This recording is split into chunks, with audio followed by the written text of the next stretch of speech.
Um, awesome. So the purpose of today's stream/interview is to give Kyle and Logan an opportunity to just kind of dive into what inspired them to do ECFA and what's kept them motivated over the years, and just kind of give insight into all of the changes that they've made to the event over the last few years. So before we get into sort of questions, Kyle, if you don't mind, like introducing yourself and giving a little bit of summary about, I don't know, just you.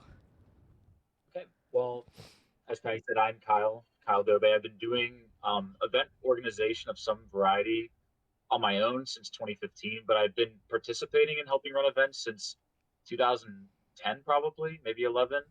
And I've been actively playing dance games in some way for 17 and a half years.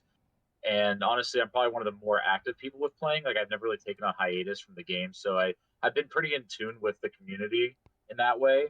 And really, I still play the game a lot. Like, I still try to, play the game for fun and for competition.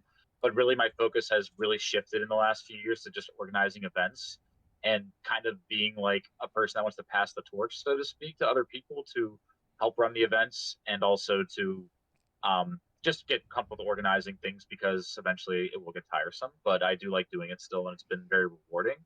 And I think that experience has also been my motivation to keep playing the game too. So I've run a lot of major events, or at least assisted in running them. Like, I've done ITG at Raj and Storm every year since 2015, and I've done ECFA since the first iteration, obviously, and all the subsequent ones, except for 2021 was the first time I split it with Oops. multiple people, and that started in August 2015. So it's been almost 6 years since I started doing this. That's amazing. That's a really long time. And how long have you been playing dance games? 17 and a half years. November 5th, 2003. That is Is crazy when that you remember the date. that's the day that I got my Max 2 home version and 2 soft pads in the mail. So I declare that the day I started playing officially, because I played it like stupidly in the arcade with, like, I had no idea what the game was. I don't count that. I mean, like, actually playing the game. November 5th. So That's awesome. And correct me if I'm wrong, but November is the month you got married? yeah, November 11th, 2017. Awesome. Thank you so much for Yes. sharing.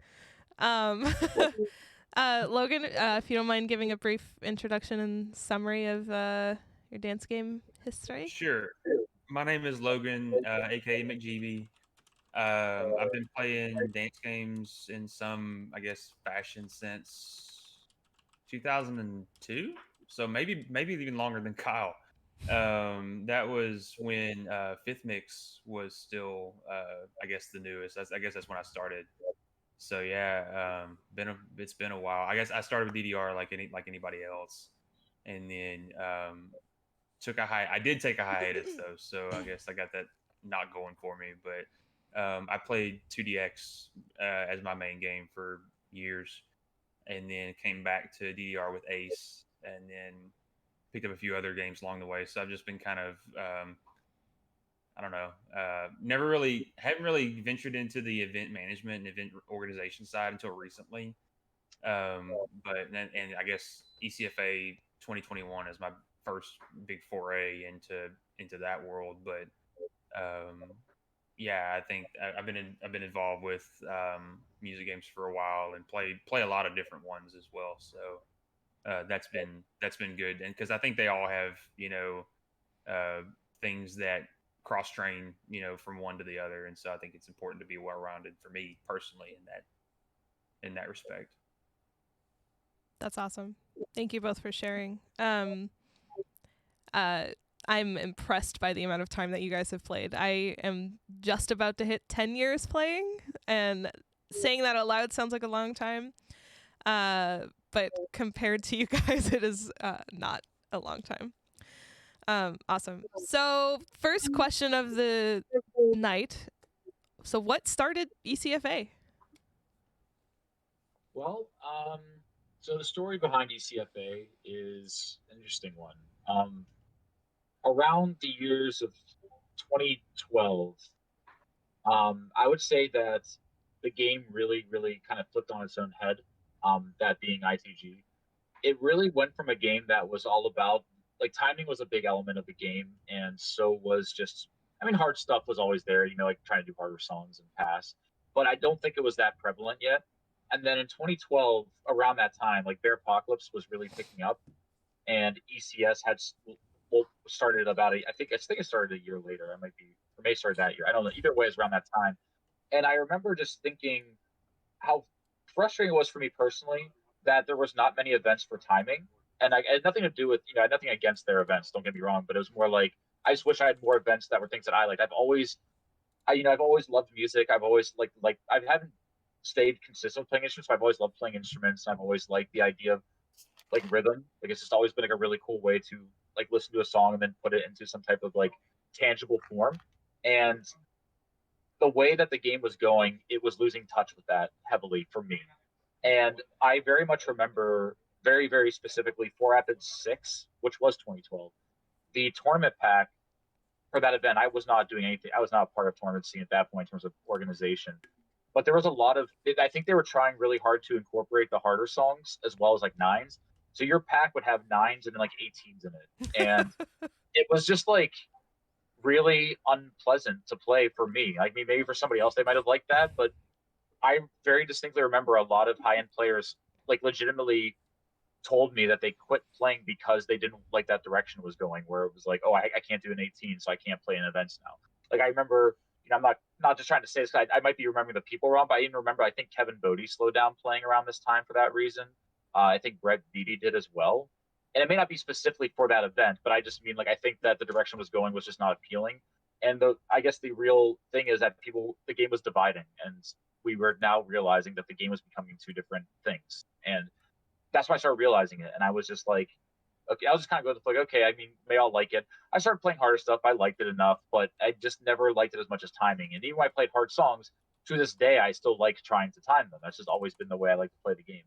And then I remember in about 2014, I kind of made a post about it on Facebook, and I said, why do we have all this stuff like Bear Apocalypse, ECS, and stuff like that, but we don't have any timing majors that are like very specific to like the best timing players in the world.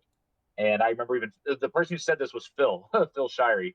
He said, well, why don't you run your own? And I'm like, okay, I guess I could do that. Like, why not?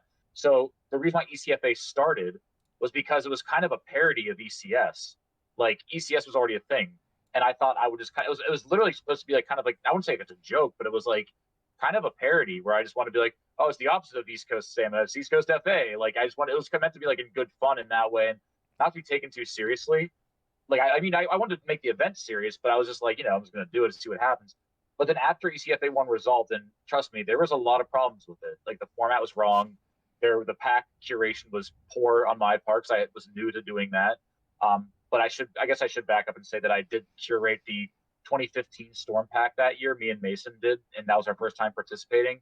And that was also the first time I kind of like squirmed my way in and started changing the rules set, like turning off decent way offs, changing grade weights, and then 2015 Storm was very successful. People can remember that. It was like a very balanced and entertaining pack for the time.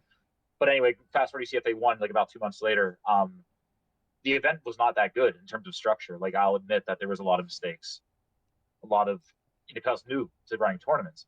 But then after I was like, okay, that was fun, whatever. And then everybody's begged for a second one. Like they were like, oh, when's ECFA 2? And I'm like, I'm not doing that. I didn't plan to. And then sure enough, by March, and that was only like 6 months later, or like 8 months later, I had another event, and that was ECFA 2. So it just kept kind of accumulating in popularity. I don't know if it's because we all wanted this the whole time, and finally somebody was doing it. I don't know what it was, but I just kept rolling with it because not only was I enjoying running the tournaments, I was finally enjoying playing an event that was catered to what I liked finally, as opposed to being forced to play things that I thought were uncomfortable. So that's how ECFA started. And then but once I did start my first event, this is what's going to lead to 2021, is that I started kind of realizing that I had a general philosophy of the game. Through my entire upbringing of playing this game, when I was playing early on, I had really, really bad form. And I'm talking, when I say bad form, I mean, without exaggeration, I like legitimately went to tournaments as like, I was like a 16-year-old kid, like 17, like I wasn't like older. And I was like stomping the pads like really hard, like really hard. You could ask anybody, like it was bad. And I was still getting triple A's, I was still getting the score. I was still winning matches, but like people literally made fun of me. Like I like, it was like a big deal to like they get made like to go to these tournaments and win. But like as a 17-year-old kid who was like kind of like antisocial at the time and didn't come out of his shell, it's kind of like demoralizing. Like everyone's like people I didn't know like literally making fun of how I played, and like it really brought me down.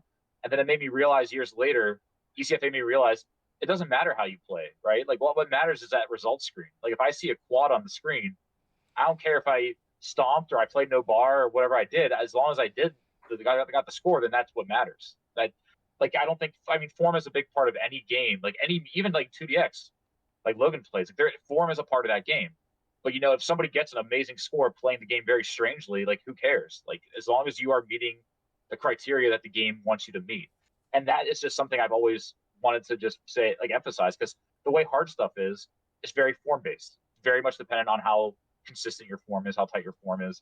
And I think that, that's fine for that. But I always want to approach it where nobody can be left out. Like just because you play a certain way, you want to wear certain shoes or no shoes, whatever, you can't be excused. You can't be like, you're not like allowed to not play in the event because of it. You're not like, unable to. That was like something I always wanted to strive to demonstrate, is that anybody can play the game any way they want to, as long as they're trying to get the steps that the game is wanting you to hit. That was the first part of the philosophy that I still kind of live on today. And the second part is that one big mistake I made getting better at the game was I was so focused on getting triple A's on like 6s, 7s, 8s. I ignored the 10s. I'm talking about old DDR, right? Like old DDR. And as a result, my stamina was bad. Like I was always afraid of trying something that was harder. And when I did, I was just like discouraged. I was, my standards were all messed up. And I realized that what makes you better was play outside your comfort zone. I had this conversation with Kevin Bodie like years ago. And I bring him up because he was kind of inspiration for some of my philosophies, to be honest. That one particularly, because I asked him, like, how'd you get so good at like Legend of Max? I mean, this is like way back, like, how'd you get so good at you could AAA that, He's like, well, I just played them a lot. I'm like, well, were you always good? Like, no, but I just played them a lot. His 5th AAA was like B Lovin'. That was pretty impressive when you're like 10 years old or whatever he was back in 2003. I mean, I was like, okay, like that's pretty good, So I always remembered that. I always remembered that he always was playing outside what was comfortable, and I was always doing the opposite. And I think it slowed me down a lot. So I want ECFA, not just 2021, but all ECFA. I want all events really to have people feel they're enjoying themselves, but they're outside that comfort zone, because every time they're willing to take a step outside, I think it's a step forward. And that's just my general philosophy of the event. That's why I run them to this day, because I feel like a lot of people share similar ideas, but I don't know if people are as stubborn as me when it comes to that. I'm very stubborn with that, but I'm doing it with the best intentions. Like I do it because I firmly believe that from someone who's been a part of this game and has played nonstop, like I've literally never taken more than 7 days off of playing the game in 17 and a half years. I think it's pretty safe to say I kind of know what I'm talking about with that. So yeah, that's kind of that's the reason why it's happening for me. That's amazing. I've been writing down notes for like things I just want to kind of touch on. So one, Fort Rapids was actually one of the first tournaments that I attended, and I remember how ridiculous. I don't remember what year it was, maybe 2014, but I remember how ridiculous the pack was. Like you'd have like a K-pop 9 in the random card draw, and then you'd have like a Dragon Force like 17, and it was just like you can't just like easily. It's like having a runner go from sprinting to running a half marathon all in one day. Like it's two different skill sets. Yeah, this was before my even involvement in the modern ITG scene, and so I hear war stories from people that went to Bear Apocalypse and Fort Rapids, and I'm just like, oh my god. Yeah, that's how we got good. You had to deal with that. I'll say. If you want to win, you gotta be able to play gate openers cold. Like, what do you Yeah, really.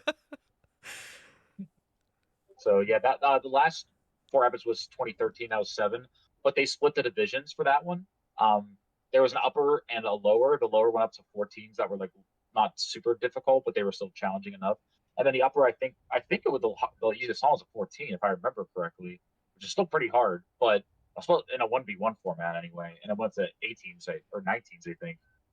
Right? Yeah, I think that's right. And then there was an overall finals where the top 4 from each played each other off in an overall finals pack. And needless to say, it was very, very catered to the lower timing players, like heavily. Yeah. So. The other thing I wanted to kind of touch on is how you just now were just like admitting to faults when you first started ECFA, and like that's huge. Like no event is perfect from the start, and you learn only by doing. And one of the things that kind of bothers me is also why I wanted to like put this together is how people tend to just immediately when you try to push them out of their comfort zone, they're immediately like, I don't like that, like that's stupid, why would anyone do that? And it's like there's a reason behind it. Like you have an entire philosophy about why you've done the things you've done, and yeah, so I kind of just wanted to point that out. It's it's one of those things, like I don't ever think that, I know Logan has mentioned this to other people before. I don't think that my way of playing the game or in a competitive setting is the only way to play the game. I don't think that. But what I do think is that there is a not an ideal way, but like a good, well-rounded way to improve quickly. And I think that with all the ways I've tried playing this game, that's been the way that works the best for me. Like incorporating stamina into my sets and stamina FA, incorporating like officials sometimes, incorporating like really weird, tricky charts, like all of that some I don't like some I hate actually. A lot of the content in these packs, I don't even like them, but I know that I need to learn them. I know that it will make me stronger at the game. I think that's a big thing that people need to understand is that I don't think that everything we're doing is the only way to play this game. It's not like, okay, this is the way that needs to be for now on. Like that's it.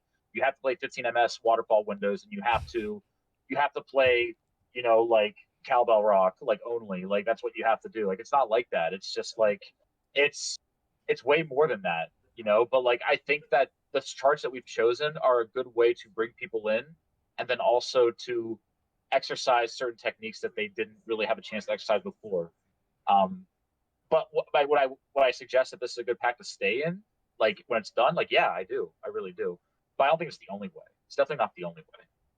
Yeah, I think it's great that you highlight, the fact that this is not the only way to play the game, and really that the content in ECFA is not, necessarily fun, or like, I mean, I don't say fun, not fun, but I mean, we just dropped a DLC pack of 20 officials. Like, is that what you guys just did? You know what I mean? Like,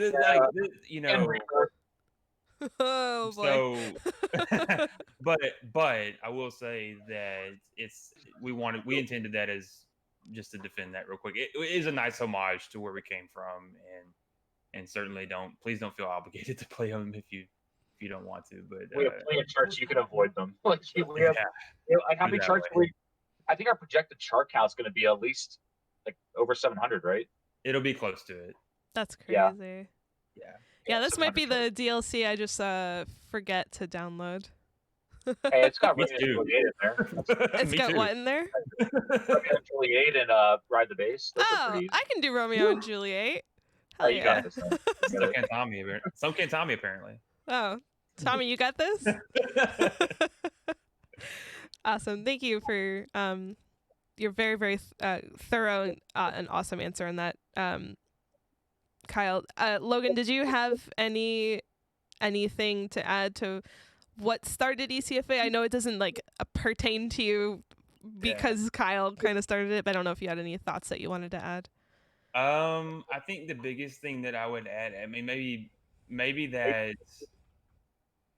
instead of answering that, I could kind of go into kind of how I got to be a part of the team. Yeah, that'd be awesome. Certainly, I think certainly. So for me, ECFA 2019 was my first ECFA, and I noticed that it gave me a great framework to think about, how to progress my own skill set and how to get better at the game. And I think I think for me personally, that was the biggest stepping stone for my own growth. And so what I wanted to do, I knew that ECFA 2020 didn't happen for a lot of reasons, and so I knew that there, since the pandemic had hit, and that people were looking for, with the growth of ITV and home setups and that kind of thing, people were looking for another event. I knew there would be a demand, and so I made a PowerPoint and went to Kyle, and that was kind of how ECFA 2021 started. And I tell you this to say that if you want to get involved in the community, it literally sometimes just takes you putting yourself out there. Because Kyle could have just as easily said, no, we're not doing that. But he took a chance on me. And so I'm pretty proud of what we've built. But all that to say that it just took me, say, hey, do you have 15 minutes of your time? And that 15 minutes turned into 2 hours talking about the game and how this event would look. And then before you know, we had a stellar team put together and we were full speed ahead. Yeah, and that was back in July too, by the way. So the event was what, like 7 months in the work? Basically, yeah, I think my first message to you on this was mid-July of 2020. Yeah, 5.5 to 6 months of work. Yeah, before this dropped. That's crazy. That's a long time to work on this. Really, really long time.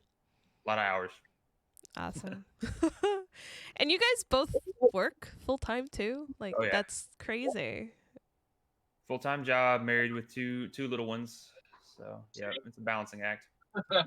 It's crazy. Major kudos. I can't even imagine. I obviously I work full time and I stream when I can, and just doing that, I don't have kids, and that's just some days I'm just like, I don't know how to breathe because I just don't have time for it anymore. I have a rock star spouse. Yes, that's awesome. Awesome. Thank you so much for answering that. So what has motivated you throughout all of these years, all of the ECFA tournaments? Like, what has kept you going? I can give an answer that sounds really conceited because it's kind of true. Go ahead. That's usually what I do anyway.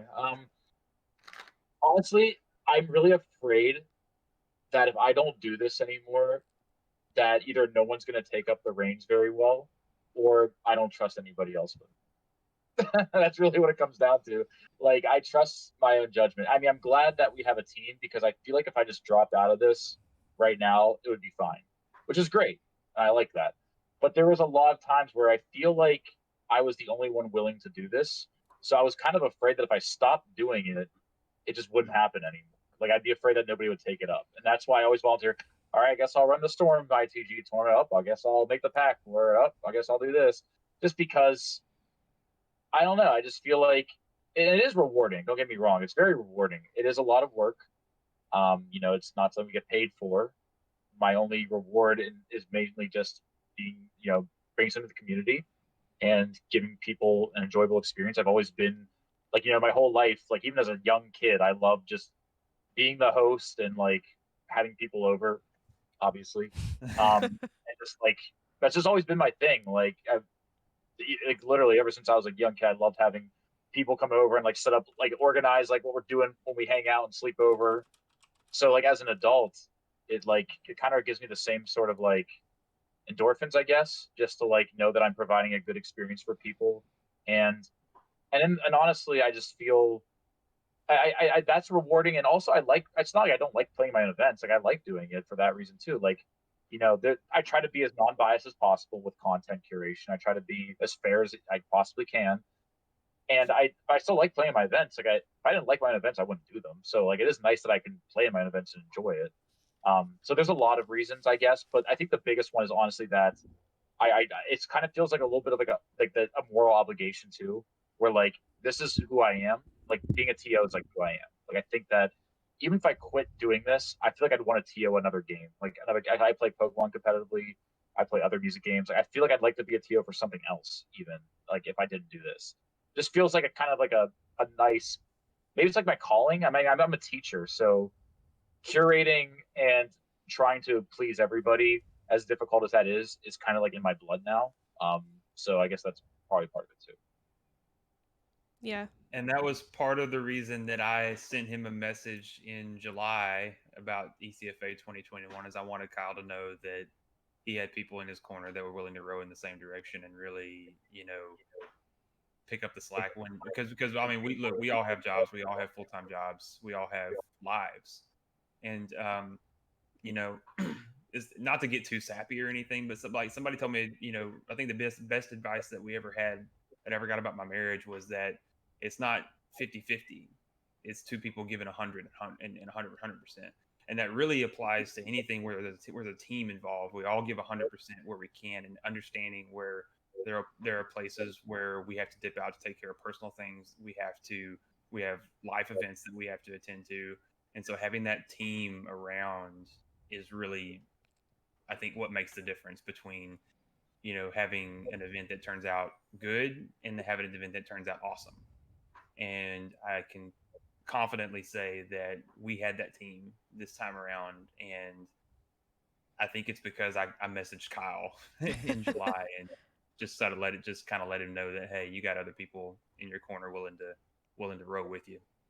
Yeah, I was definitely not going to do another one of these. Like 2019, it owned me like real bad. Like I was trying to do it all on my own, even though the content was less. I mean, like there's less of it. There was less things I had to do. There was no like custom theme and other variables that we had. I made the FA pass threshold and stuff a lot more simple.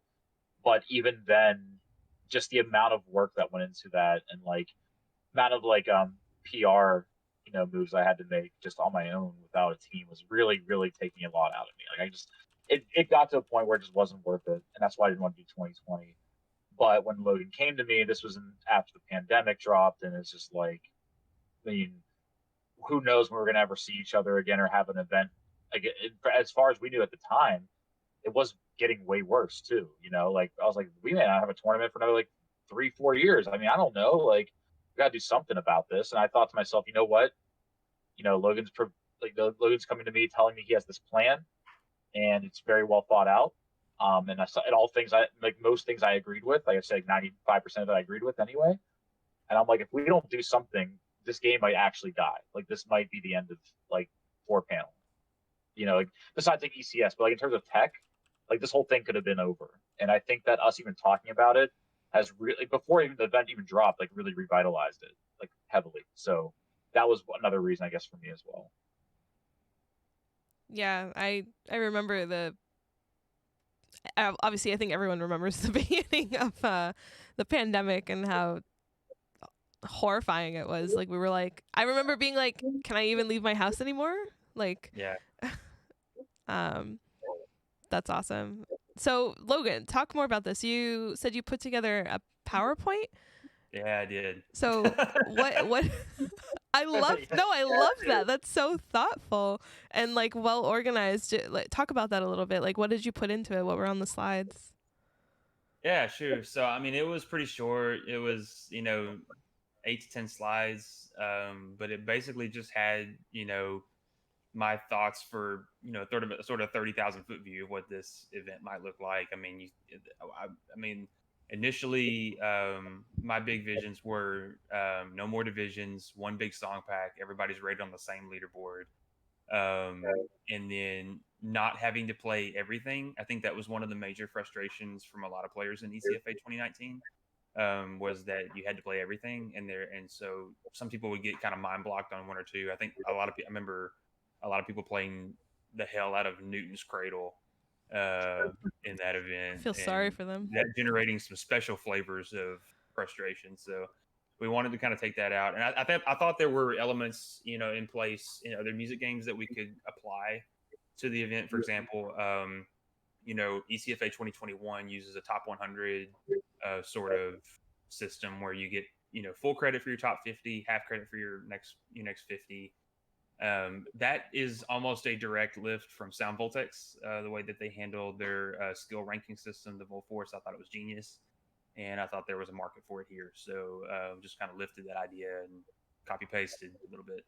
And then initially we wanted to do a lot more. Honestly, I'll say that I had visions for a stamina FA event that ran alongside a team event that people would sign up, get you know divvied up into teams, and they would get content that maybe for completing some team objectives that before other teams did.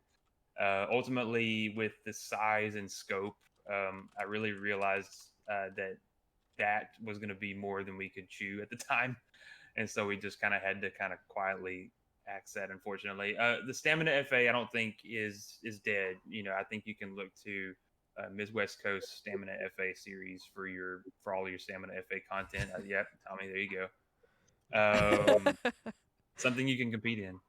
And I'm kidding. I love Tommy. I love razzing him. So. No, I love it. I love it. I think, but I think what the event evolved into, just from and we also had, a high level system of kind of what we thought the scoring system, because people had kind of been taking a stab at what a tech rating system would look like. Individual step artists had, their own versions of what a tech rating system would look like. We really saw this as an opportunity to sort of develop that for the community, make it cohesive, make it something that could be applied to future releases. And so we really focused a lot of our time and efforts on that, defining that, and then defining and writing a scoring system that takes the tech writing system and makes it into a cohesive progression. And so that's where I would say the bulk of our time went as a team, as a development team. I would say that's the bulk of where that time went. And so maybe to the detriment of some of the other content that we had originally planned. That's awesome. That's so thoughtful and creative, and I wouldn't expect anything else from you, Logan, based on what I know about you. That's awesome. Thank you for sharing. Sure. My next question might be a hard one, so feel free to take a moment to think about it. What has been the most challenging? In this event or all of ECFA, ever? ECFA 2021. Let's keep it to... I think I'll take a stab at it. I think, and I think we're still seeing a lot of this play out real time, right? Because we consciously, one of the first decisions we made as a team, and I think it was a good one. I think it was a great one, actually, was that Steve Green's Waterfall theme was very new. It was, it had just hit the market, to be honest. People were still calling it gamer mode. It didn't really have an official name for that, as far as I know. But what we wanted to do, because we were thinking about, how much of the event should be FA plus, how much of this, that kind of thing. And I think it was Mason said, why don't we just do Waterfall for everything? And we were like, what? Whoa, 15 MS on everything? Holy cow. And the more that we thought about it, the more that we came to the consensus of, if not now, when. We've been playing ITG for 14, 15 years. It's I don't want to say it's the same game, because I don't think that's necessarily an accurate statement, but to the extent that we're hitting arrows inside of a 21 and a half or 23 millisecond window, particularly for timing events, we've been doing that for a while now. And so different forms of FA plus had been taken off. People were playing officials on the 12 and a half, 15, and Waterfall really just said, okay, 15 is the new standard now. And 15 to us at the time felt achievable and challenging, but also it wasn't RNG. Like 12 and a half, just it felt RNG a lot of times, even for really hyper accurate players.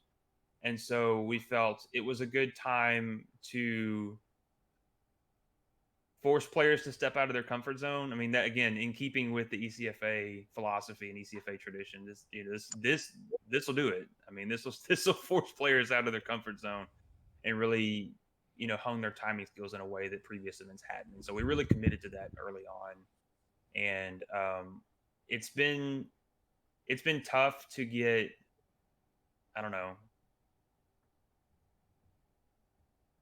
it's hard to gauge player feedback because sometimes you just wonder if they played more 15 ms, would they feel differently? I mean, it's a shock to the system. I think it's as much of a shock to the system as ITG was compared to DDR when it came out. Think if we had an ITG tournament the day after ITG 1 came out.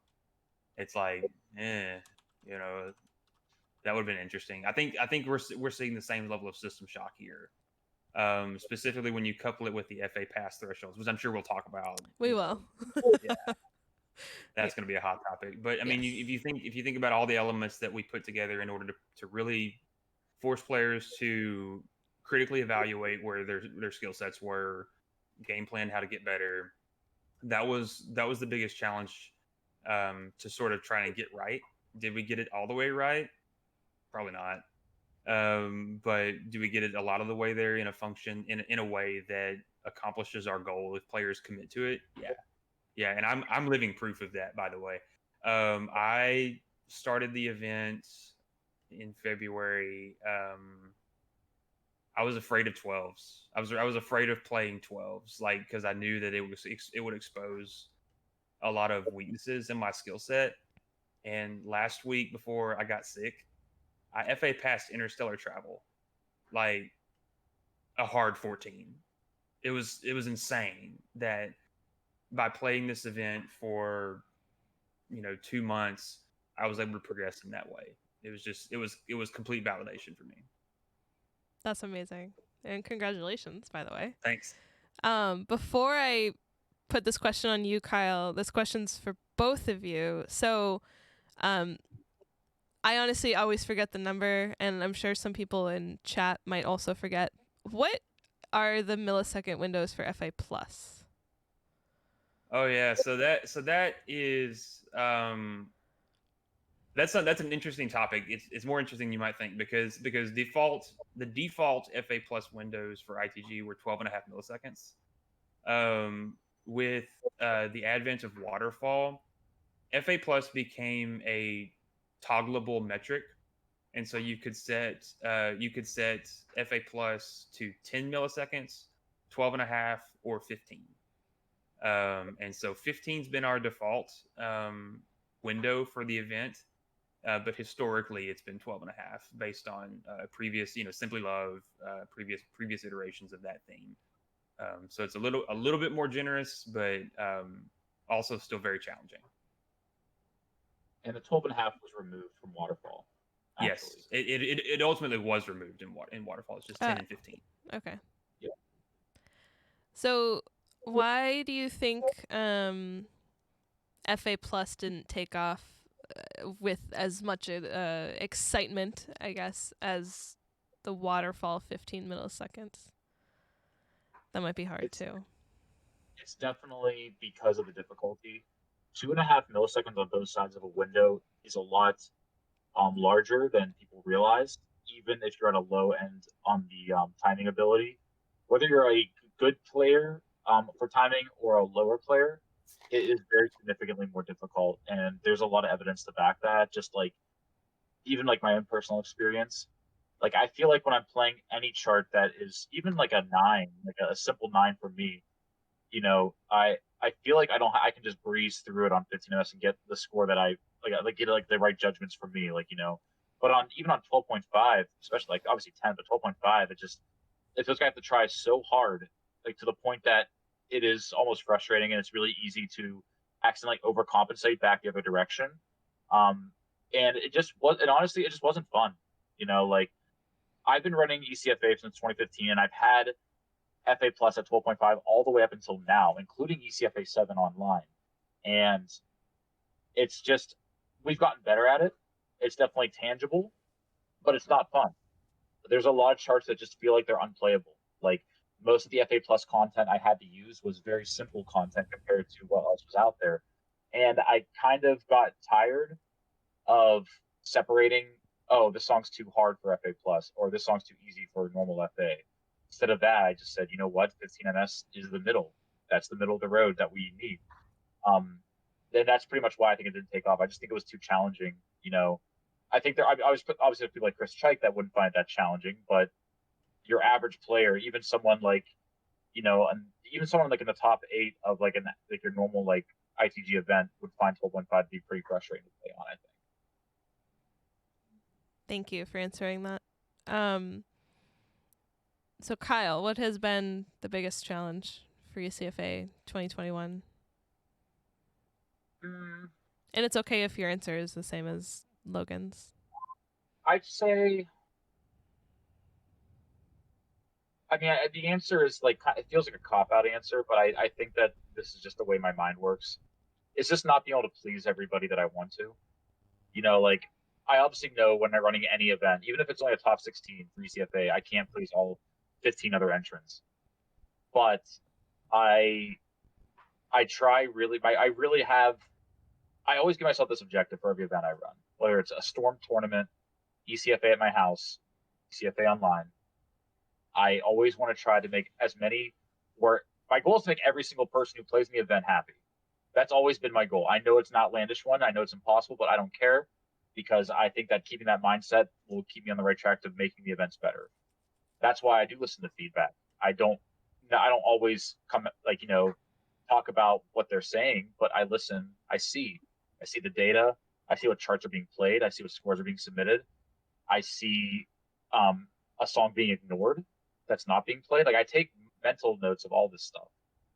And the hardest part is just trying to have people realize that that's happening, that I am taking these steps, and that no matter what we do with the future of these types of events, that won't ever make everybody happy. And no matter how much you over-explain it or ignore it, there's going to be frustration. There's going to be people that, whether it's a personal reason or it's just something maybe just their general beliefs of playing rhythm games they don't believe in, they're not going to be happy. And I think that's the hardest part for me, because it's mostly like if I see people get frustrated at the event or like complain about it in some way, I don't take it as a personal, like, I don't take it like personally, like, oh, I like, there's like, I'm a bad TO. I just take it as like, man, I really wish I could have considered going a different route with this slightly to accommodate for this individual. Sometimes I think that there's something I can't do, where it's like, oh, it's in it's their own personal opinion and their mindset. But like, sometimes there are instances where I'm just like, wow, I should have made that slight detour that way in this regard, and that would have made this person happy. That's how I feel. Because like I said, mentioned before, I'm a teacher, so like, if I do a lesson and I do like a fun like activity in the class, and then like 2 kids just feel left out and not doing anything, like, I feel bad. Like, I don't want them to do nothing. I want them to be involved, no matter who they are, right? It's the same thing with this. Even if the person doesn't like me, I don't care. Like, I want them to still enjoy the event, because I think it's good for their upbringing, like in the game. Like, I do. So I think that's my biggest challenge, is kind of like facing that reality and knowing that there's very little to nothing I can do at this point about it for this year, because we can adjust the DLC in terms of putting certain charts in, curving it out, like which we already tried to do. Trying to put, like, obviously the April Fool's content was kind of there also to maybe appeal to a few people that wanted the nostalgia. But the fact that I can't please everybody or even come close is kind of the hardest part, because I'm always going to kind of sit there and be like, I could have done something a little different for this person, maybe. And I'd say it's my best answer. That's a really heartfelt answer. It shows just how much passion and love you have for not only the game but the community, and you just want to make everyone happy. Like, that's amazing, and that's very admirable. Thank you both. So we're gonna have a bit of a fun, challenging question. I think you guys know what I'm about to ask. A lot of questions, but I'm ready. Explain your thought process behind an FA pass. Like, how did we come up with that? Like, what did you have in mind? Explain the how it differentiates based on like what level song that you're playing. I'll take this one first, just because I started with the FA Pass idea back in 2019. So one thing that, and this will kind of tie into, I'm sure, a future question, which is about, I'm assuming you're going to ask questions about the tech ratings and stuff like that, or maybe at least allude to those. One thing that always bothered me with 4-panel games or well, actually most dance games really, is that you're never held to a standard for how well you're executing a chart. The standard you're held to is by a mechanic that I feel is personally a bit outdated. Again, this is a personal belief, but I do think the life bar and the way that it is, I don't think a life bar is a bad thing. I just think the life bar in this game is a little dated, and the mechanics behind it are a little weird, like the combo to gain life and stuff like that. I just don't. It just feels like not. I mean, it feels like it's not very well thought out. In Like an I even event where you're primarily going for fantastics versus an event that you're trying to pass things. Yeah, absolutely. yeah, it's one of those things where one of my inspirations is actually like one of the games I main is Reflect Beat. That game does not have a life bar. It has a threshold based on timing. Well, I don't know. I don't actually, to be honest, know the exact weights of the percentage you get for a just versus a miss and whatnot. But the idea is you need a certain percentage to get a pass, is what it basically comes down to. You could even not play a lot of the chart and still pass. There's no life bar mechanic. And I always thought it would be interesting if people were tested differently. Like you're tested on passing life bar, it's fine. I don't think that should be removed.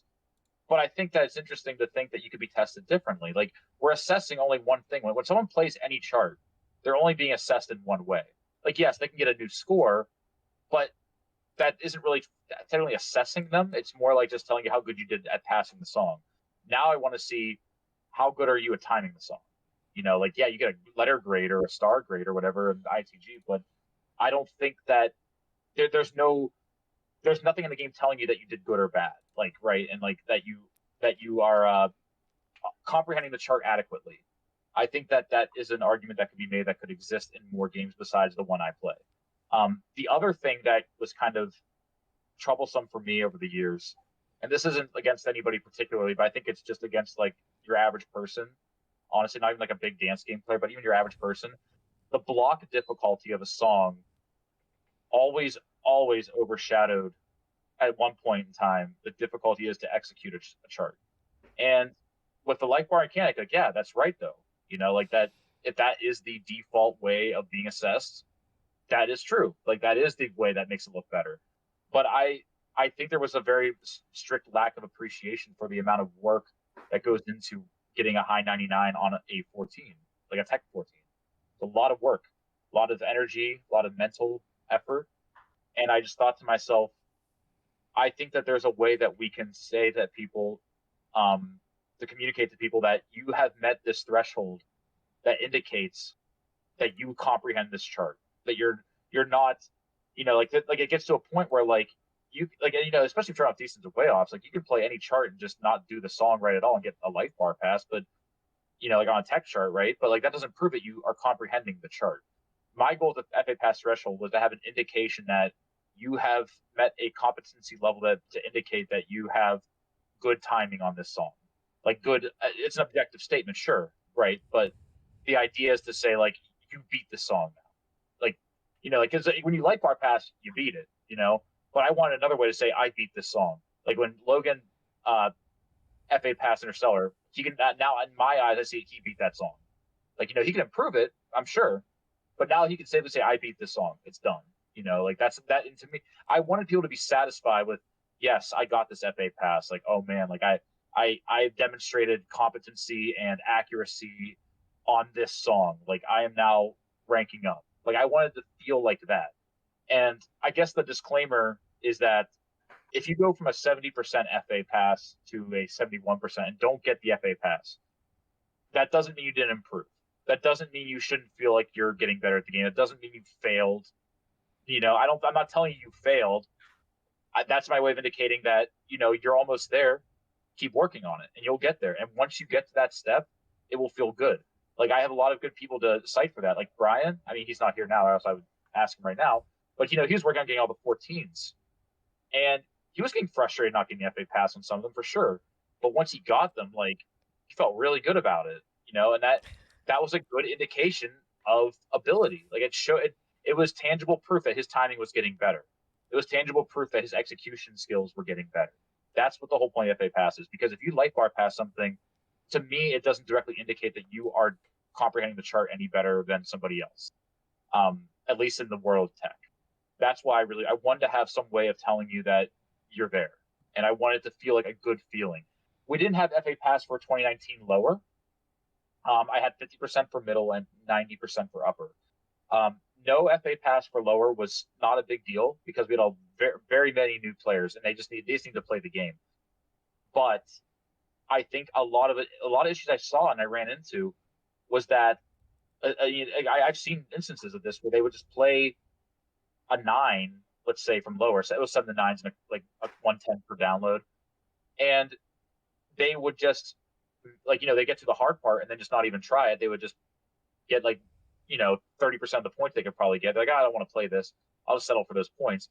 And to me, I'm like, well, yeah, you got the points for it, but what does that actually mean? You didn't actually, you didn't give it the full effort for the whole song.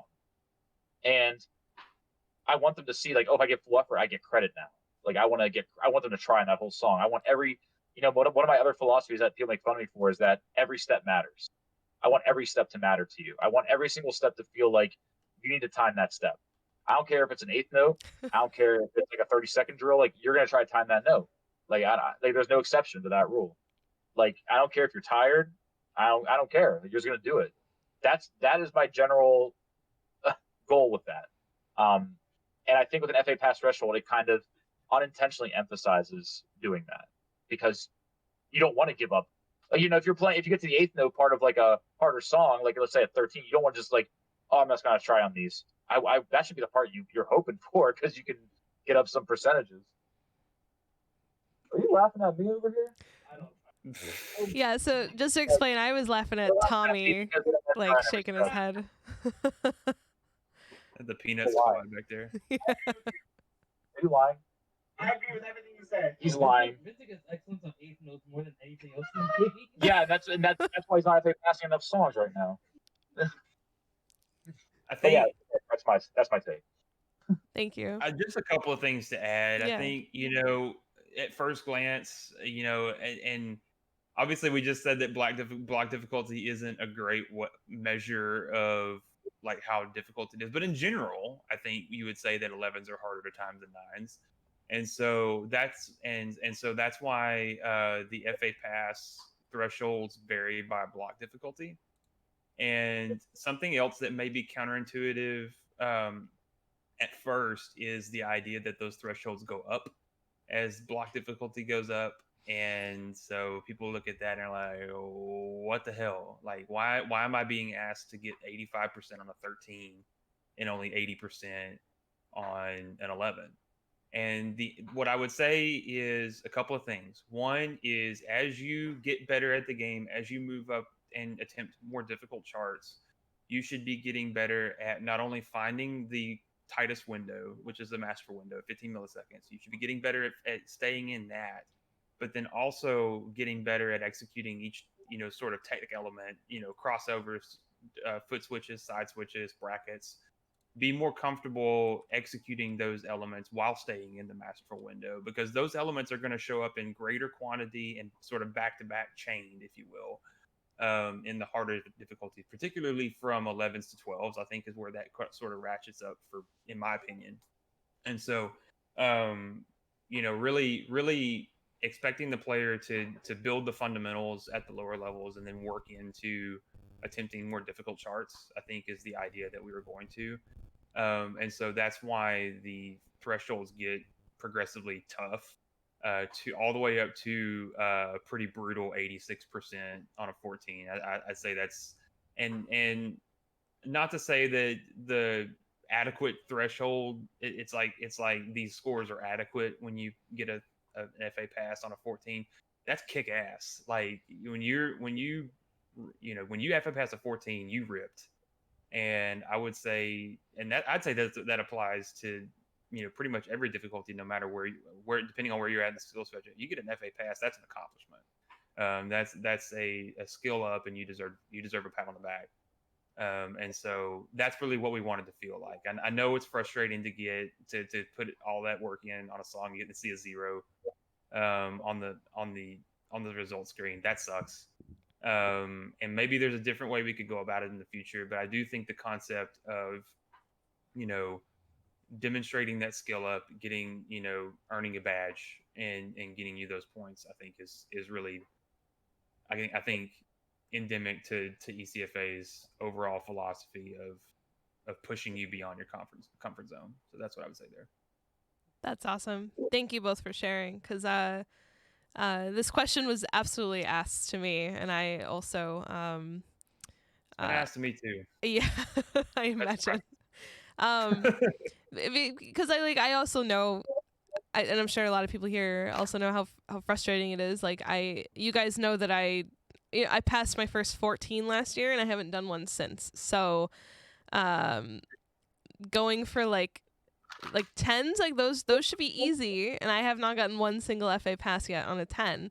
And it's been frustrating. I'm like, what the hell? Like, I know that I can do this, and I'm sure that this thought has, crossed a lot of people's minds. So understanding like the philosophy that you have behind an FA pass, that it's different than a life bar pass, it's going to push you in a different way. Like, that's really, really important to understand. And I don't think a lot of people know that yet. I think something else that I would like to throw out is playing stuff beyond what you can FA pass is really important, and building that raw stamina, pushing through something that is tougher than you would normally be able to competently score on is really important. And the way I think about it is we all have sort of finite mental resources. ITG is a mental game as much as it is a physical game. You have finite amount of mental resources, and the more mental resources that you are devoting to just staying alive, the less you have to sort of devoting to actually hitting the notes on time. And so the more that you can develop that part of your game, the more that you can, develop the raw stamina and take away from, not having to expend those mental resources on just staying alive.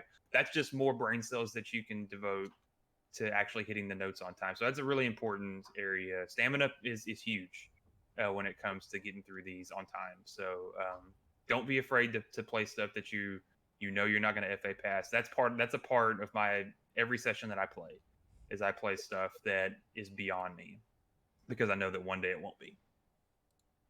Yeah, I want to say that I said this earlier, but I want to reiterate that if you don't FA pass something, does not mean you failed. Because you still, as long as you're giving it your all that you can physically do on every song, I don't care if you're getting a 30%, if you're giving it what is your all, you're going to get better. Like, if you can barely pass an FA pass an 11, and you're going for 12s and even some 13s, and you're getting like low percentages compared to the FA pass threshold, that is not a failure. That is growth, whether you can see it or not. The points are just there as a basically as a benchmark to say, like, like to get a reward for meeting that threshold. I mean, if it was up to me, I wouldn't even have points. I wouldn't, because if everyone thought like me, they wouldn't need to have those points. The points are there for incentive. But the real winner is every time you play a song, if that percentage goes up, then you're improving. Like that's what matters. Like I'll play 14 sometimes that I'm not feeling. And as long as I'm still trying on it, especially on the parts that I'm not that competent at yet, I feel like I'm making gains. Sometimes it's hard, even for me, like someone I'm very hard on myself when I play, like I always have been. And even for me, it is like, even for me, like seeing my scores not be where I want them to be and the points not being right, it's hard for me even. I'm running the event. So I understand it. Like, it's not like I just run this event and I'm like, oh yeah, like, all this is easy and like I can do this. Like, no, like I get hard on myself all the time, it's human nature. But if you can take a step back and just see, I got 5 more points this time. Yeah, it's only 5 points, but you got better. You did. You tried harder on 1 or 2 more steps. You know what? You got better than me. That's how I feel. So. Thank you. I appreciate you both sharing that. So briefly, how is an FA pass calculated? And what I mean by this is it based on the amount of masterfuls that you get? Is it based on, like, is Waterfall advanced enough that it knows when brackets happen and crossovers, and then it takes like the judgments you get from there and calculates that like how does it work? So it's not based on patterning at all. It's just the raw amount of masterfuls and awesomes that you get. And so in the dance points formula, which was has been sort of in the game for in ECFA for a while, we tweaked it to where masterfuls were worth 3 points. 3 points. Awesomes were worth 1 point. And then everything else on the mainline judgments was worth 0. And then a missed hold, a hit mine, or a dropped roll would all take away 1 point. And then you just sort of compare it to the maximum amount of points, which is basically notes times 3. So the maximum amount of points is obviously 100% DP. And then that is the governing metric for whether you got an FA pass or not. So let's say that if you got 80, if you do all that math and you got 86% available dance points on a 13, and well, the threshold's 85. So congrats, you got an FA pass. It's it's as simple as that. Okay. Cool. Thank you. So let's talk about the tech ratings and how that plays into the point system. Sure.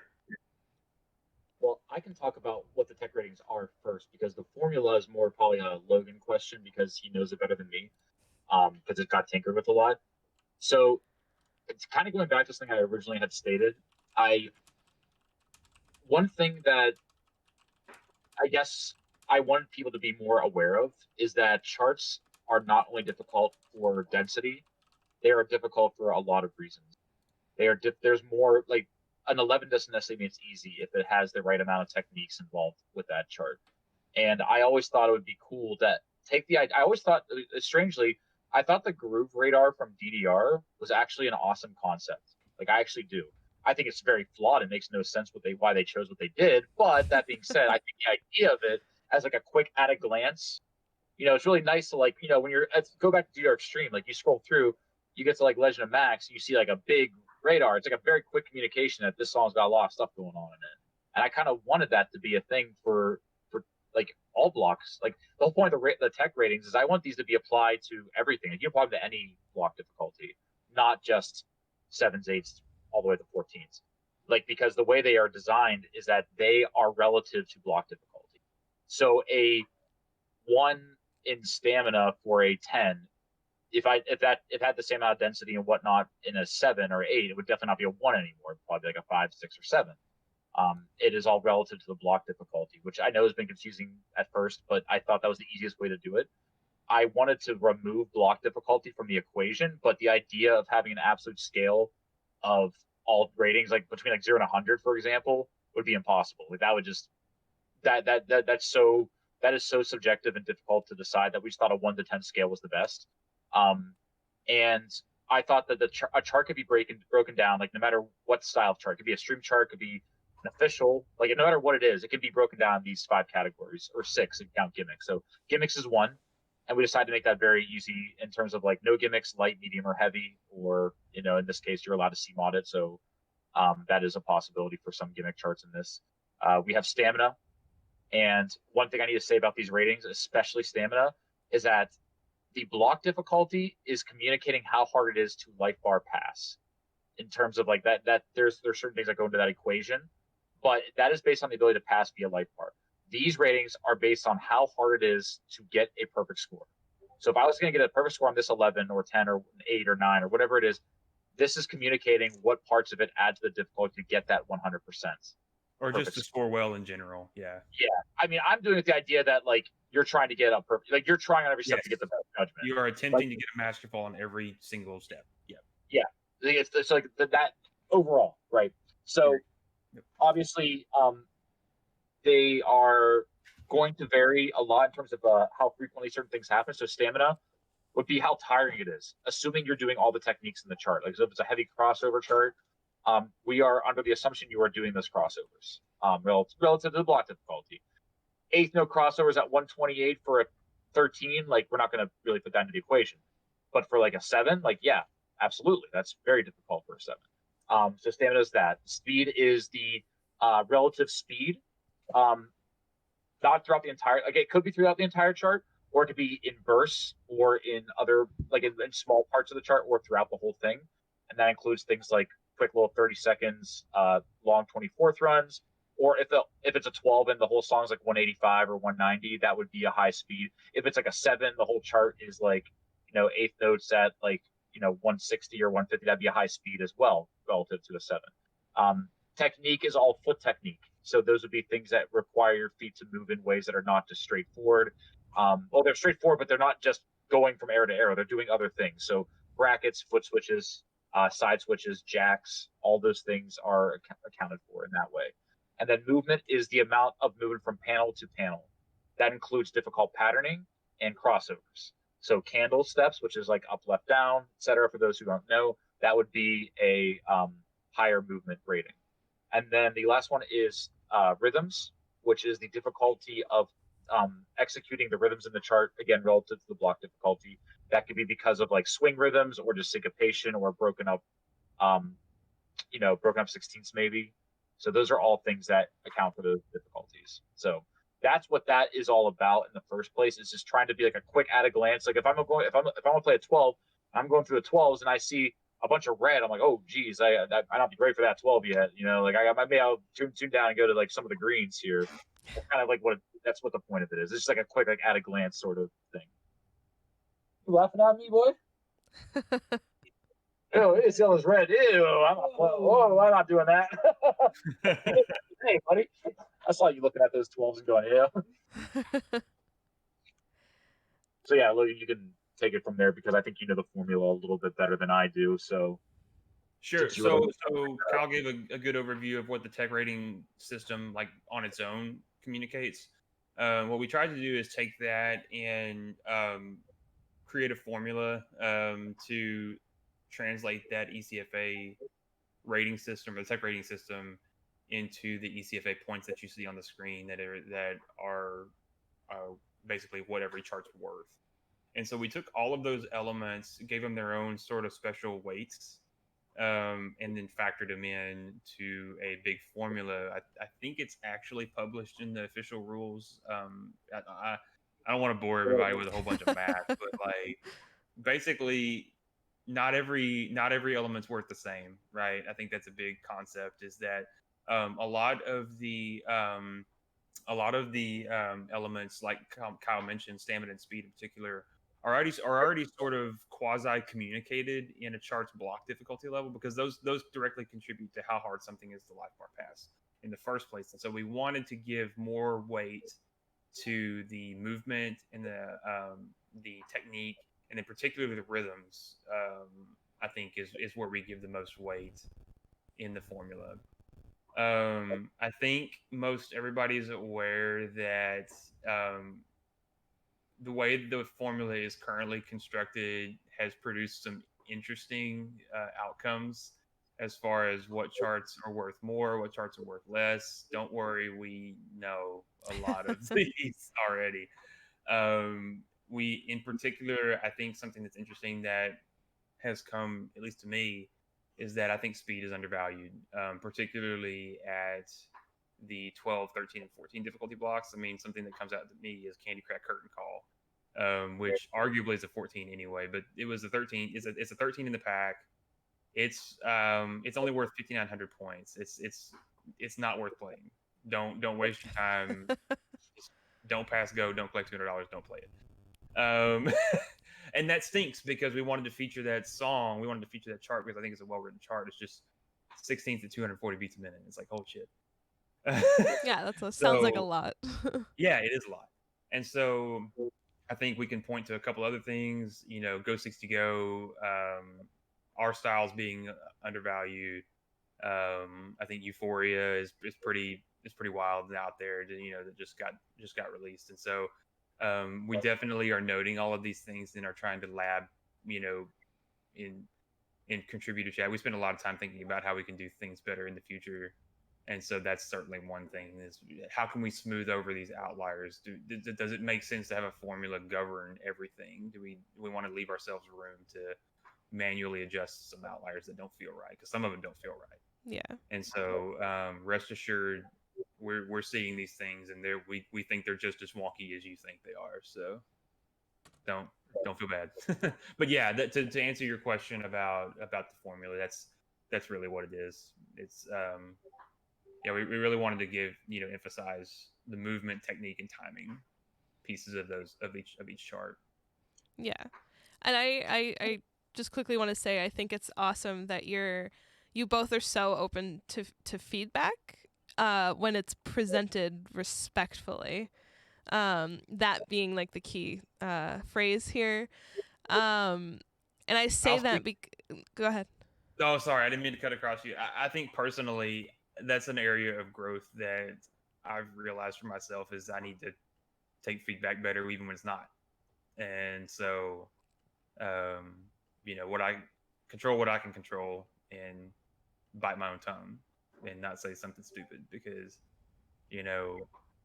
I just think I think it's important for me to control what I can control. Yeah. And it's hard to learn that. You're right. Yeah. Being nice helps. Go ahead. I was gonna say being nice helps. Yes. It does help. But I think like not a lot. There are a number of people who might not like the way the point system works, the way the FA pass works, and they're very quick to say like this tournament's stupid, like why is anyone doing this, and just like kind of rain on your parade, when in reality like you just created the PowerPoint to just introduce the concept of this idea last summer during a pandemic. We're still in that pandemic, and you guys are hosting like a huge online only tournament. Like that's amazing. And it's so easy to react, to that harsh feedback or harsh comments. It's so easy to react to that like with emotion and to, maybe say things that you regret. But what I'm hearing right now is that, you guys are human, first of all. You guys have lives. You have very busy lives, and you're also open to feedback, and you are recognizing that there's some areas of opportunity to like improve upon with all of the things that I just mentioned, and I think that's wonderful. And so yeah, thank you. Thank you. I have a couple more questions. I'm not going to keep you all night. So what could the community do better to help you? I think personally, it kind of segues on the back of what you mentioned. We do get a lot of feedback, and I think it's very important for us to hear that feedback and process it and synthesize it. I will say that we do plan to really spend some time crunching through a lot of feedback post event. It's kind of hard to do anything mid event, so I hope nobody expects that of us. But I mean, I think in terms of what the community could help us, I mean, come with feedback, but also come with potential solutions. I think would be very helpful. This community is very DIY by nature. We've always sort of created solutions for ourselves.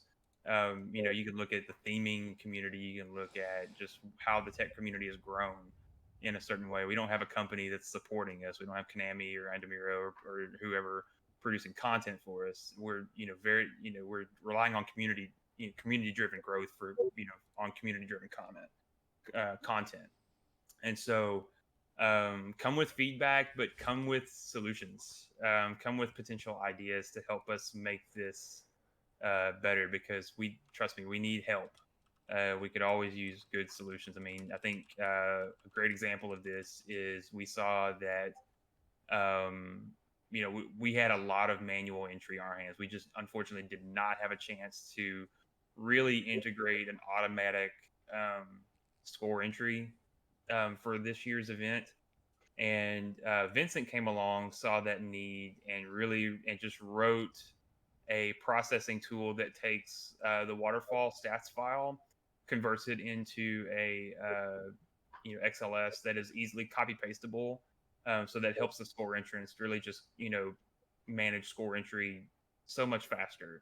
That just was huge for us, because now we're not spending hours upon hours manually entering everybody's scores. We can just copy paste and check for errors, which is really huge.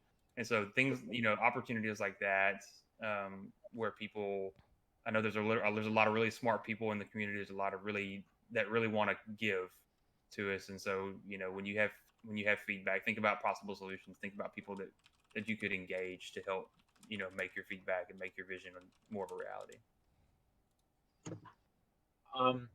So I can answer. It's not a hard thing to answer for me personally. I tried not to. I mean, there's a lot of the contributors do post a lot more in the Discord than I do, or even on social media. I try not to post that much, mostly because I guess there's not really a good reason besides the fact that I just kind of like want the event to run itself at this point, like where I don't want to like intervene too often. I make my announcements, I make my DLC post, stream reveal, but I try to kind of let it ride out. But I want people to, the way that someone could help me personally with the event is to just know now and understand that everything that is happening, I'm listening to and I see it. If there's a chart that's being played a lot, I'm looking at those scores, I'm observing it, I'm seeing what people like, so I can remember that. If I see people struggling to FA pass a specific group of songs, and I think that it just doesn't make a lot of sense in terms of what the percentage is set to or the ratings, that's something I'm thinking about. If someone posts something and it doesn't get a response from me directly every time, that doesn't mean I'm not listening to it. I will admit that I'm not quick to react and respond to every single ounce of feedback, but that doesn't mean I'm not looking and I'm not thinking about it. Like, I know people that have been playing this event know me pretty well in the sense that I pop into streams all the time. Like, in fact, we're not in an ECFA stream right now, but in fact, we had some on earlier. I do it often because I'm actually watching to not only give you motivation, because a lot of times I'll just, I'll talk to you and like I want to like help keep you going, but I'm actually paying close attention to what you're playing. I know that sounds really strange, but that matters to me. Like, if I see someone going to the 11s and playing Flamenco House a lot, which people do, I know people like that chart. And that's a good thing for me to know. That's actually feedback without you giving it to me. Like, I can see that. Or if I see you playing you've been playing a bunch of 13s and you're killing it and your FA pass on, but there's a 12 that just like is really standoutish and not giving you many points. Even if you did FA pass, but you can't FA pass it, I'm thinking about that. Like, I look at it and I'm documenting it. We actually have a list of re-ratings that we have planned. And we also we all do talk about the feedback more often than people think. I may not always respond to it. And like I said, that's mostly because I'm just kind of letting things like just simmer, but I am paying attention. That's one thing I've always done. Like when I run ECFA mainline, I'm watching what everyone is playing, and I'm like paying attention to what is happening. Or I legitimately do this. I'll look at I do the card draw system, right? Like I look at I actually keep track of what song is the most vetoed, the most protected, and the most ignored. And all that is information for future events, because the most ignored means that's probably a good chart, actually, because it means that people don't want to get rid of it. Like, and maybe it's a safe song, and anyways, they don't need to protect it. Lots of things like that. I guess that's the only. So I'm just to back up. It's basically, if you want to be helpful to me, you just keep doing what you're doing. Just play the event. Like, you playing the event, streaming, posting your scores, that's actually giving me feedback, like without even needing to say it. I mean, of course, I'm not saying don't say it. I'm just saying that like everything that is happening is giving us feedback. Actually, it may not be we may not be like upfront about it, but we are listening and we're thinking about it. Like, even today, we were talking about lots of contributors that deal with things that would require some type of feedback. Like, we are listening and we're looking. At least that's how I do it. And this is not my way of saying, oh, you should not say a word. I'm not saying that, but just be aware that every time you do say, oh man, this song is a lot harder FA pass than it should be. Like, whether I agree or disagree is one thing, but I'm still listening to that feedback, right? I'm still listening to it. I just don't always verbalize it, mostly because, well, one, I'm really busy. It's really hard for me to have time to do that. And two, I just think it's better to let the feelings come out. Like, maybe even some of the frustration come out a little bit. Like, oh, I'm so sick of this. Like, that, and maybe I'm not reacting. Sometimes I do try to chime in and be supportive, but I am listening to that. Like, I really am. I think the other guys are too. Like, I think that we do talk about that as well. So that's all I want to say about that, I guess. I am continuously amazed at the amount of effort that you put into this. I stopping into streams in addition to, working, taking care of your family, playing yourself, and like cooking, cleaning, everything else that comes in life. Like, you do make an effort to stop into like as many people's streams as you can, and And said I didn't anything even about know that cooking? you like pay attention to the songs that people play and the comments. Like that's really, really amazing. Who said anything about cooking? Okay. Yeah, that's all. If I I cooked watch in my Kyle cook right now. Yeah, if I cooked in my house, we wouldn't eat very well. Yeah, it'd be like peanut butter and jelly, grilled cheese, and Yeah. back. That's I'm not assuming bad, that's why Tommy and Vincent are there to help you cook, right? I cooked breakfast. though. I didn't eat it. Tommy does not cook. They're having omelets tonight. Omelets. I love omelets. He Um, cooks cheese. awesome. Thank you for sharing. I have a couple more questions. And just Yeah. to let chat know, if you guys have any questions, comments at all, like feel free to drop them. Like we have a very, very open table discussion right now, and we're happy to talk about anything really. Vincent, I hope that dab was for you.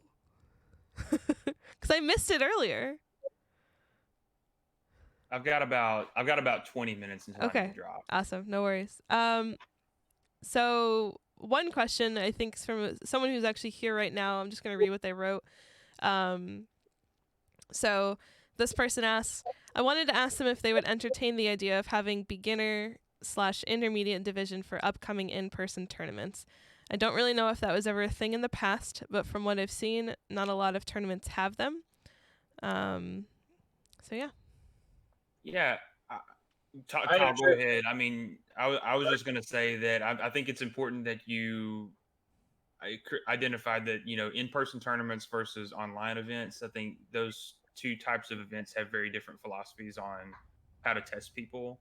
And so I think our answers would be very different on online events versus in person, but I'll let Kyle handle the in person.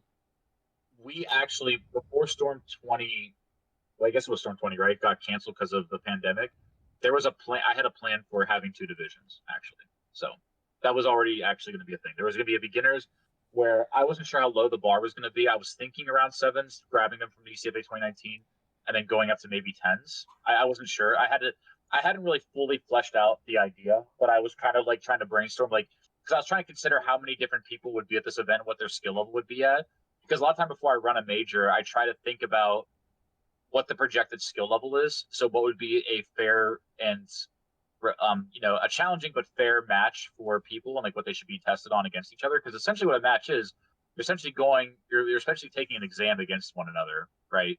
So if the exam is too easy, then there's no point in taking it. And if the exam is too hard, then you're just guessing, and at that point it's not really worth doing. So you want the content to be very appropriate for that. So for the beginner, I did have plans for sevens to tens approximately, but I also never fully finished it because obviously the pandemic happened. But yes, to answer the question about in person, it was definitely a thing. Would I want three divisions? No, primarily because at that point the subjectivity of deciding who belongs where becomes a problem. It becomes very problematic. Sandbagging is a thing, and finding the perfect qualifier and being able to not like subjectively decide who is sandbagging is very difficult. And that was to kind of like swing this back around to the online. This is why we dropped the divisions for ECFA online events, was because I tried really hard to find a way to do it by having qualifying songs you had to lock in by a certain date, and even that wasn't good enough. It's hard to I picked like two songs, I think. Yeah, that's not enough data to decide if someone's too good for a division. At that point, it just felt exclusive. Like, what's the point? And there's people that were so good in middle that should have been an upper that they were like, I'd rather just be an upper. Like, I didn't feel bad just being in middle. Like, I remember I forget who said it, but somebody said that. Tommy. That was Tommy. Yeah, that's right. It was. Yeah, Eric Bruning, like he DQ'd himself from the Civic because he felt bad about not ranking it. And to me, I'm just like, this is just too much. And I want everyone to feel like they're part of the same thing. I want all of us to look at the same pack and be like, this is the game right now. Like, this is ITG/StepMania 5, whatever you want to call it. I don't care what you call it. It doesn't matter to me. This is what our game right now. And that's something this is kind of like diverting from the question, but I don't know if this opportunity is going to come for me to say this, but I feel like I need to say this. Like I've said to a lot of people, but I definitely need to again. One thing about ECFA online events is that I've always wanted them to be, I want this to be viewed as a tool to improve at dance games, period. Like I think ITG slash Pad Stepmania, whatever, is an excellent tool for getting better at other games, like Pump It Up even. I think it helps with DDR. I think it helps with SMX. I think all these things help each other. I view this game less as a game and more as like a tool to get better at dance games. Like I think my time with ITG going to DDR, I never played DDR anymore. I used to be good at it back in the day, but I feel like my base timing is very good because of this. You know, this has been a good tool for me in that way. And that's what I want these events to be focused on. I know that's not really answering your question, but I feel like I needed to say that this event is not an ITG event. It's not that. It's not a Stepmania event. It's an event designed, in my point of view, this is my point of view, as a tool to get better at dance games.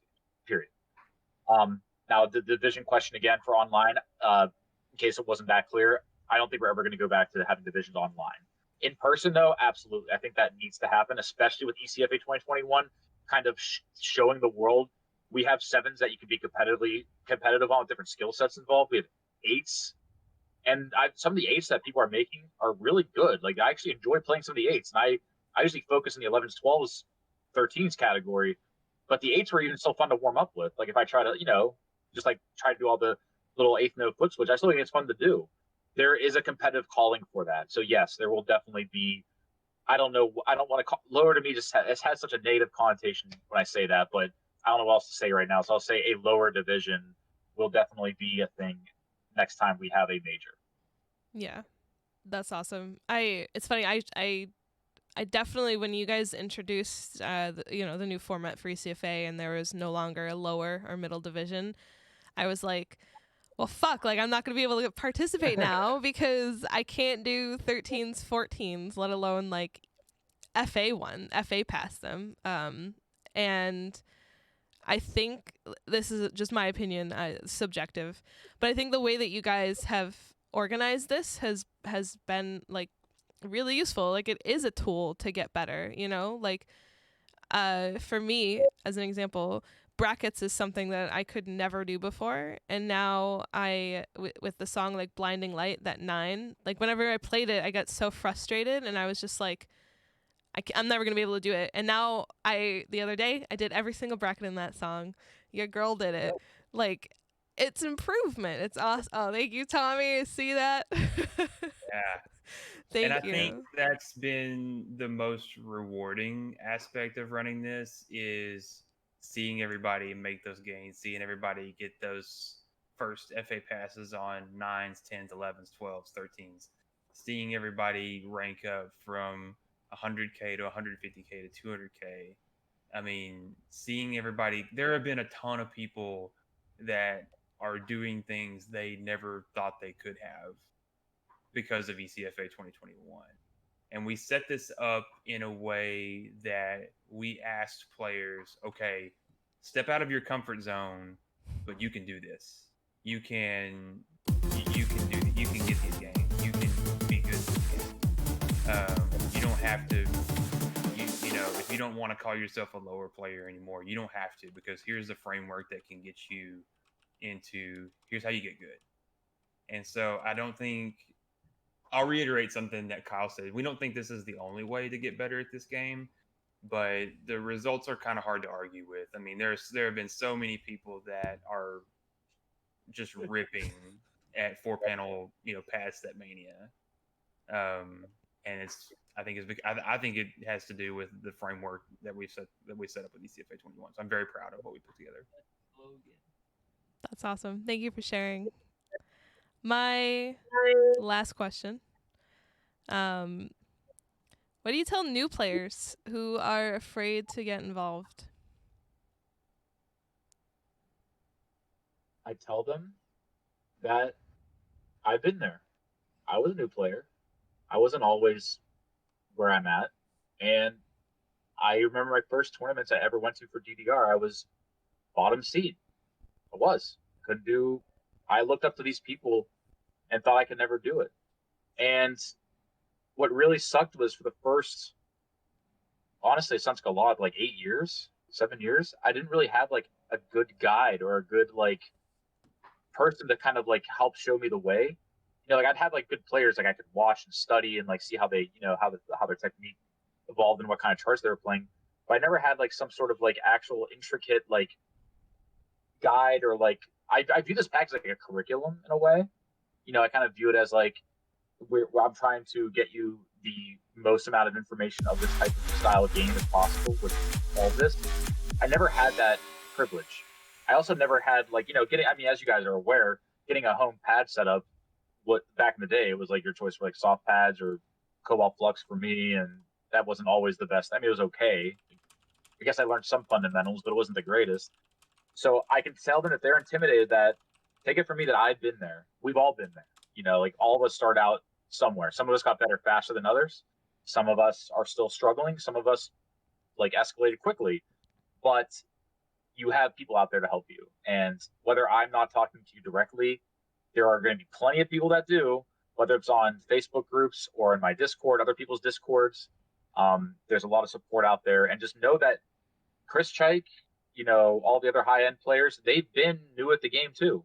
They were, like they've all been somewhere. And I think that having this guide way to help them will really benefit them. So if they want to get to that top level, just remember that, we've all been there and it just takes time and work. But if you want that, you can get it, like for sure. It's anybody can do it. And that's why this is called ECFA, is because everybody can try to get Fantastics, like, or in this case, Masters. Everybody can do that. You may not get a lot. You may get like 5 total in the whole song. I don't care. Did you try to get more? Did you try to get 5? Cool. You FA'd that. You did what you were supposed to do. You tried, and that's all you have to do, and you'll get better. I love that. Thank you so much. Before we end, again, anyone in chat, if you have any questions, feel free to drop them. Kyle and Logan, do you have any like final thoughts, things you wanted to add? I think personally, I'm pretty happy with how the event's gone. I'm very happy with the response to the event.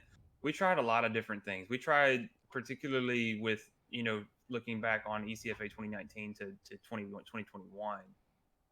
There are a lot of progressive elements. There's the waterfall windows. There's the tech rating system. There's the ECFA point system. We tried a lot of stuff. Some of it's worked more well than others, but I think overall we've pushed ECFA into a positive direction. I think something that we didn't think this was gonna work at some point, but I mean we're here, and I think I'm excited about where ITG Tech goes in the future. Just a few, I guess, just a few quick shout outs. Thanks to everybody on the ECFA staff. Thanks to Vincent and Tommy for being there for me personally. Yeah, there you go. And Trevor, those, press square to carve. That's been my motto, is press square to carve. Also, I mentioned this, but shout outs to my wife particularly. She, I've spent a lot of time personally on getting this event stood up, and so she's been very understanding, and so yeah, she's a rock star. Thank you, babe. Kyle?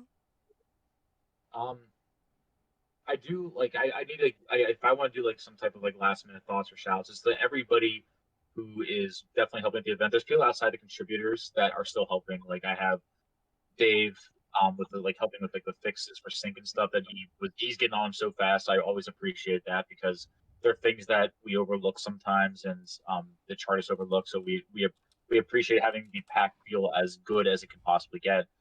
Everyone on the event staff has been like really awesome. Like, they're all, as Logan said, there have been times we thought we weren't going to make it, like for sure. Like the last couple of weeks were rough to get through before we started this thing, but I had a feeling it was going to go well. I have a feeling, I don't know how many entrants we have. Like Logan, maybe you can tell us how many entrants are signed up. I forget the number. But I never predicted it would get this big. 2019 had, I don't even remember, a fraction of this, whatever it was. I don't remember.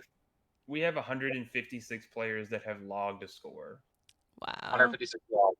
which is, and that doesn't even scratch. Like, I mean, we have a lot more than people that have signed up, but yeah, 156 players on our leaderboard. Yeah, and I'm sure that number will increase eventually. You know, maybe not as much, maybe not like a huge amount, but it's still the amount of people in the Discord itself is constantly busier than it used to be, and it's I didn't even make that thinking much more of it than just using it as like a hub to talk about ECFA mainline, but now it's become a hub for like support.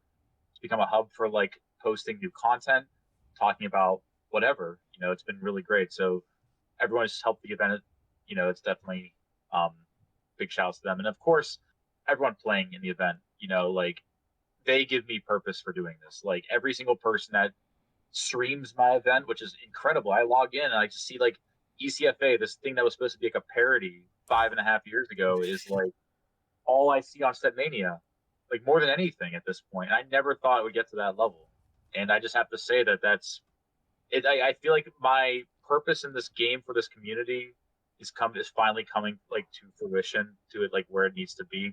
I always feel like I was kind of marketing towards like a select group of people, like high-end tech players. A lot of them are just my friends, but now it's kind of expanded to people. I don't even know some of these people. I just see people I never even met them. I'll just jump in their stream and I just meet them. It's pretty cool.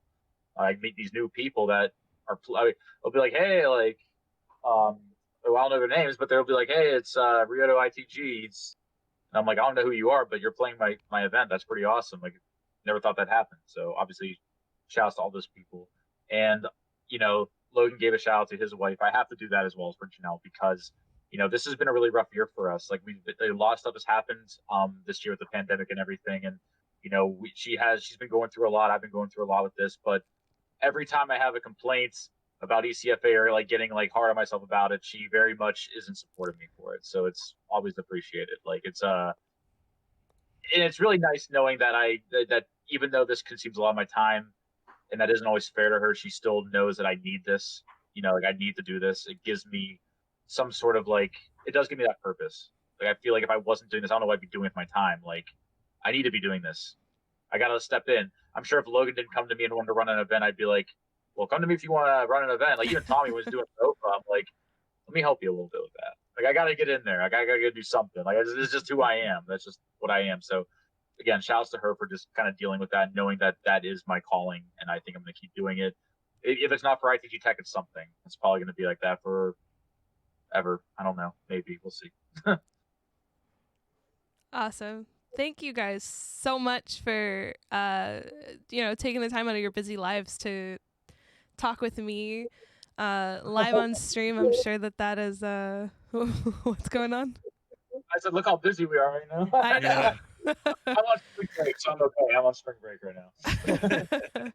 No, but truly, I really do appreciate it. I gotta be honest, I was a little hesitant, going into this, because I was like, some comments that I've seen people make were like really rude and didn't really like, you could tell like they didn't know the whole picture. And so I wanted to, initially I was like, oh no, I don't know if I want to do this, but then I was like, no, I'm going to use that to fuel the fire, not a bad fire, but like more of a fire of like, showing people the amount of work that you guys have put into this, the amount of care, dedication, empathy, time. Like it's incredible, and this has been super enlightening for me. Like I honestly had no idea how much work went into this. I thought it was just like, I like this song, and there you go, guys. There you go. Have fun. Like it's so much more than that. And this that was a fair part of it. To be fair. Yeah.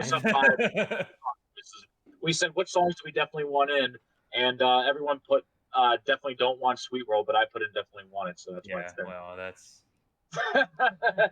whoops, my bad. Yeah, I don't know how that one made it in there. Or Euphoria, like what? April Fools, except it's not a joke. Yeah. It's outside, so you got to play it.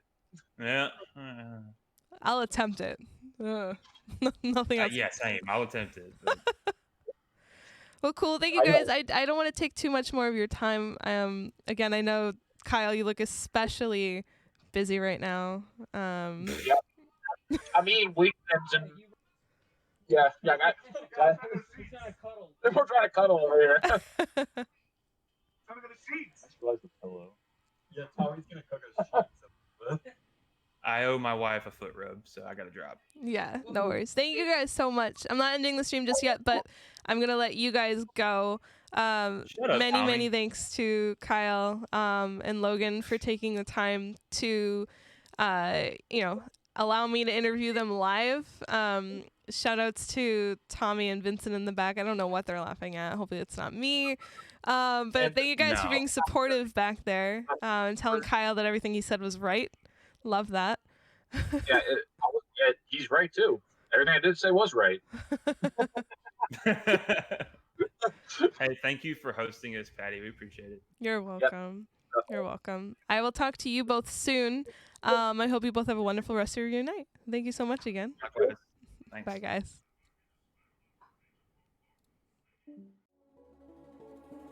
All right, that was awesome, guys. That was so good. Oh my god. You're gonna make me do the dolphin noise with all of these people in chat. I don't know. That was wonderful. I part of this for me was fueled by the fact that there were some people that were just trashing on the event, and like I know Kyle personally, and oh my god. All right, well, so for those of you who are new, don't judge me for this. I just make a really, really good dolphin noise.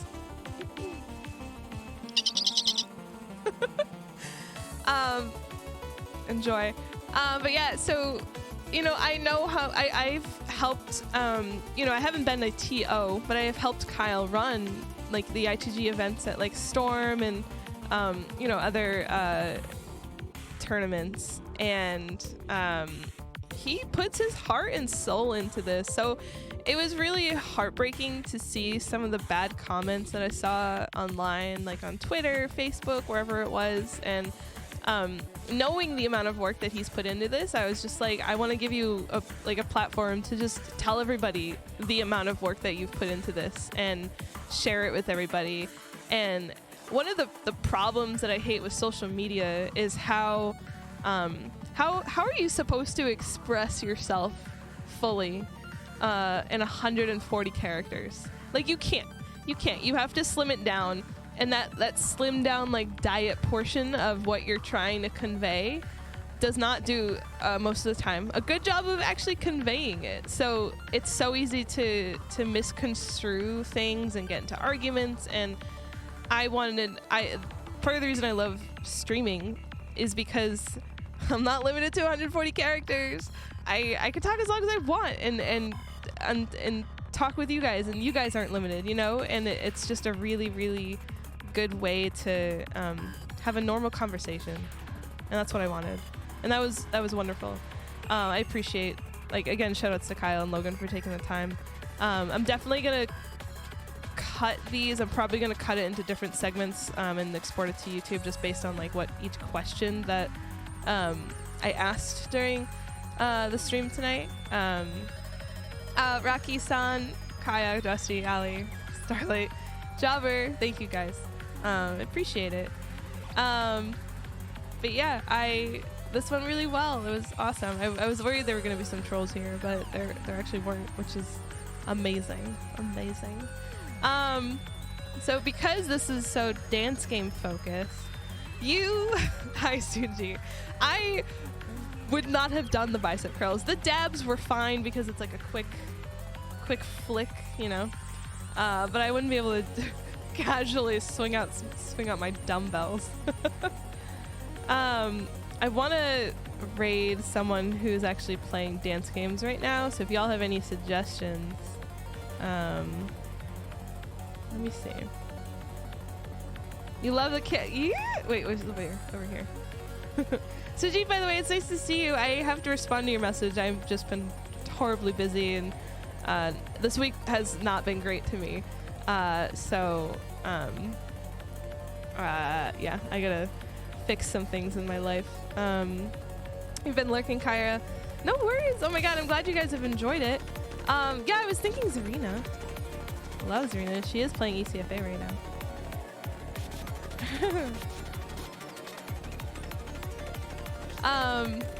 But yeah, I appreciate everyone who also took the time to send me questions.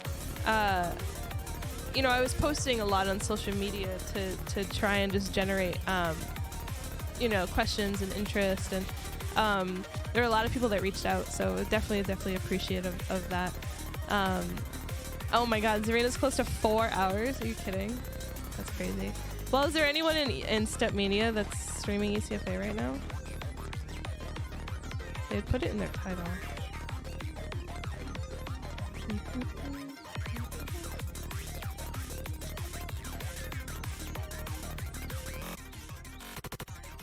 Man, I like the idea of doing Zarina.